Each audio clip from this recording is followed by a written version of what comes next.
Hi guys, நம்ம வந்து இன்னைக்கு முட்டைக்கோஸ் பொரியல் செய்யலாம். அது எப்படி செய்யலாம்னு பார்க்கலான்னு வாங்க.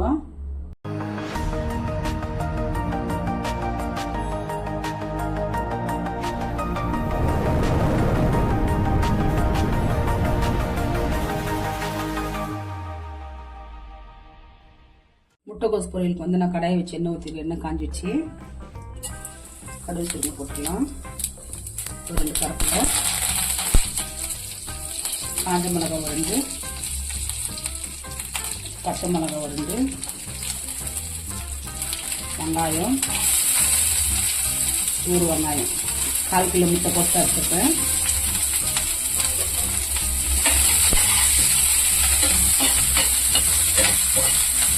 வெங்காயம் வதங்க கொஞ்சம். இப்போ வந்து வெங்காயம் வதங்கிச்சு. தோல் எடுக்காத பூண்டு நசுக்கி வச்சுக்கலாம். பூண்டு போட்டுக்கலாம். பூண்டு போட்டாச்சு. நான் வந்து இங்கே பருப்பு வச்சுருக்கேன், அது போட்டுக்கலாம். சிறு பருப்பு கொஞ்சமாக தண்ணி ஊற்றி லைட்டாக நம்ம ஊற வச்சு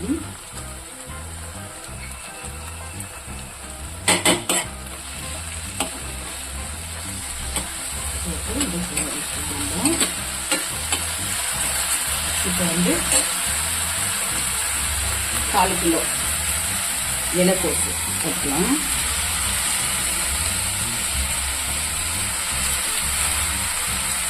கட் பண்ணி கழுவி வச்சுருக்கேன் நான்.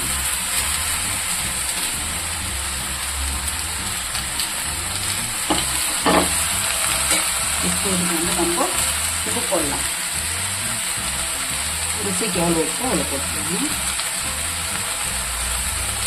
போட்டு இது கொஞ்சம் வெந்த பிறகு நம்ம எல்லாம் மிக்ஸ் பண்ணிக்கலாம்.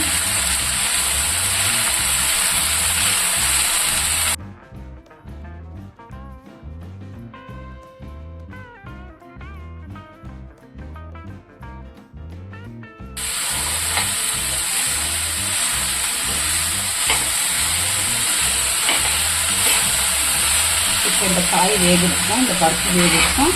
நம்ம கொஞ்சமாக தண்ணி ஊற்றி மூடி வச்சிடலாம். ஒரு 10 நிமிஷம் நல்லா வேகட்டும். மீடியமில் வச்சிடலாம். நம்ம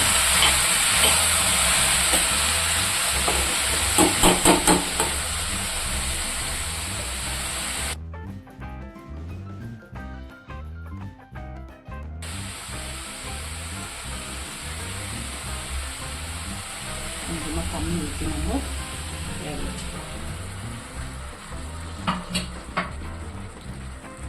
இப்போ வந்து ரொம்ப இலைக்கோசு பொரியல் வேக வச்சு பாருங்க. நல்லா ஒரு 10 நிமிஷம் நான்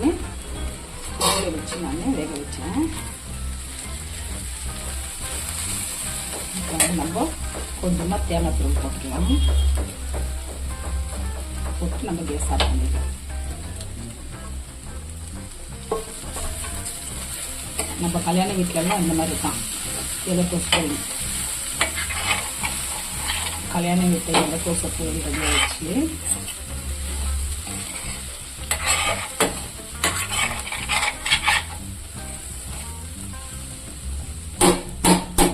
வந்து வேற தட்டில் மாற்றிக்கலாம்.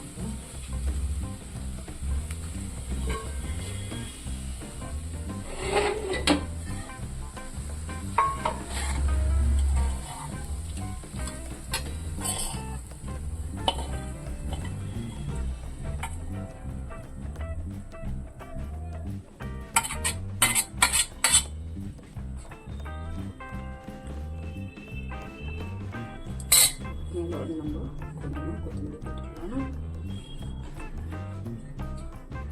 இப்போ வந்து சிம்பிளாக இலைக்கோசு பொரியல் செய்து பார்த்துருப்பீங்க. இதே மாதிரி நீங்களும் செய்து ட்ரை பண்ணுங்க. இதோட இந்த வீடியோ முடிஞ்சு நெக்ஸ்ட் வீடியோவில் பார்க்கலாம்.